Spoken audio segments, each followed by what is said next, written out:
Здравейте отново.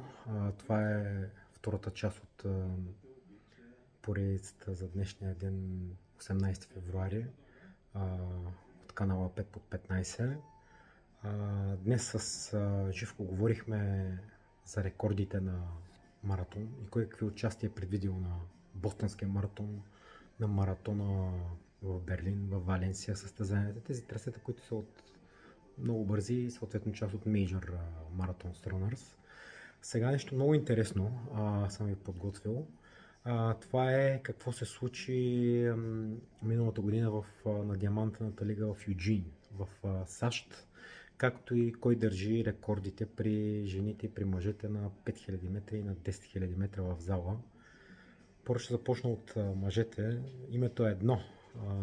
Както роуд рейс на асфалт, така и в зала. Името е Джошуа Чептегей.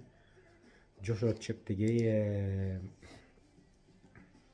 доста известен бегач от Уганда.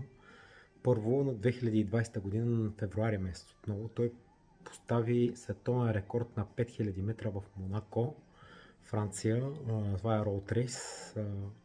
12 минути и 51 секунди. Можете сами да си представите за какво темпо става дума.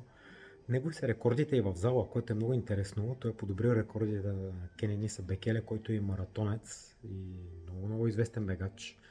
Също той има 2 часа 1 минути и няколко секунди на маратона в Берлин, 2 часа 4 минути на маратона в Валенсия.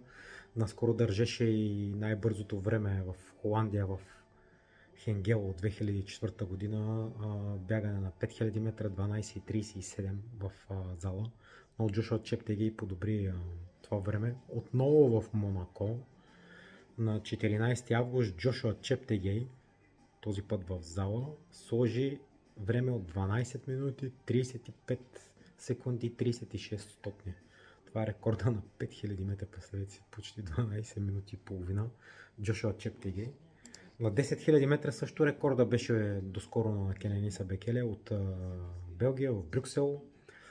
2005 година на 26 август, 26 минути 17 секунди и 53 стотни показва в Википедия. Джошуа Чептегей в Валенсия подобрява това време на 26 минути 11 секунди, точно 0,0 стотни.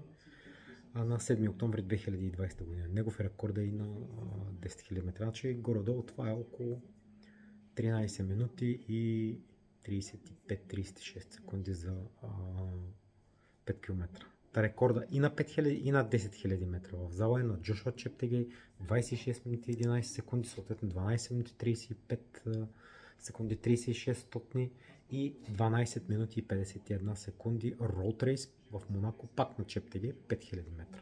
Всичките световни рекорди са негови. Какво се случи на Диамантената лига в Юджин? Много силно представена за жените.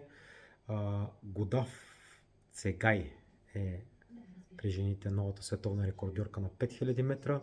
14 минути точно и 21 стотни. Това е рекорд на трасето в Юджин за жените, 14 минути.